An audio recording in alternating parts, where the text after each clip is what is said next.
আসসালামু আলাইকুম সম্মানিত দর্শক শ্রোতা। আজকে আমি আপনাদের মাঝে আর একটি গাছ নিয়ে আসছি। এটা হচ্ছে আমলকি জাত। এটা হচ্ছে আমলকির গাছ। আপনারা যারা আমলকির গাছ চাচ্ছেন তারা অবশ্যই যোগাযোগ করবেন।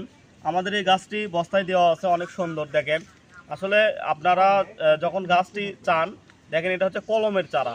কলমের চারাগুলো সাধারণত ছোটই হয়, মানে আমরা ছোট ছোট এই সিস্টেমে তৈরি করে থাকি। এটা হচ্ছে কলমের, এটা 100% ফল আসবে। যাদের এই ধরনের চারার প্রয়োজন আমলকির, তারা স্ক্রিনে দেওয়া নাম্বারে অবশ্যই যোগাযোগ করবেন। আমরা এইভাবে বেঁধে সুন্দর করে আপনাদেরকে দিতে পারবো। যাদের প্রয়োজন স্ক্রিনে দেওয়া নাম্বারে অবশ্যই যোগাযোগ করবেন। আমরা দেশের 64টা জেলায় কুরিয়ার কন্ডিশনের মাধ্যমে এই চারাগুলো দিয়ে থাকি। আপনাদের যদি কোনো মতামত থাকে আমাদেরকে জানাবেন। আমার চ্যানেলটি সাবস্ক্রাইব করে রাখবেন যাতে এই নিত্য নতুন ভিডিও পেতে আপনাদেরকে একটু উপকারে আসে। তো যাদের প্রয়োজন তারা স্ক্রিনে দেওয়া নাম্বারে অবশ্যই যোগাযোগ করবেন। আমরা দেশের 64টা জেলায় এই চারাগুলো দিতে পারবো।